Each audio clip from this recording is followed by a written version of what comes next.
să afli și alte lucruri. Adeseori ai încercat să-mi spui câte ceva, dar te-ai oprit zicând nu încă.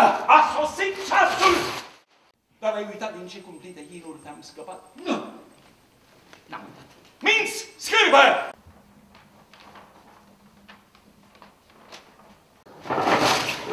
Insula este a mea! Prospero!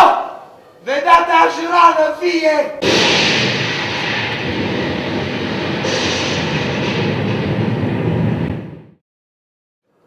Și uite că iar se pune de o furtună. Ce făpturi minunate! Iată un zeu cu o licoare cerească să îngenunchez în fața lui.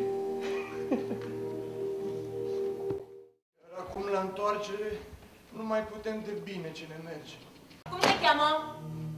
Miranda. Am încălcat porunca primită de la tata.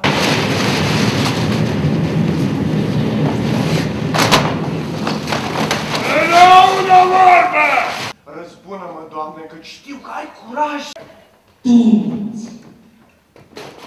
Ce-ai zis? Bate-l!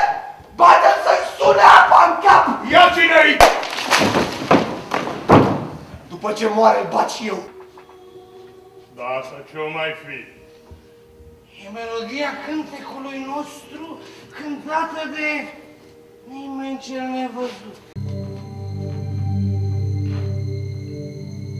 Doamne, ferește-ne de rău.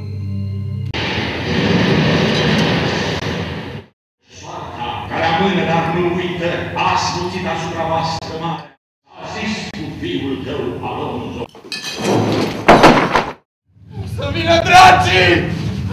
Unul câte unul! Doresc să arăt acestor tine o scorneală a fanteziei mele. Începeți!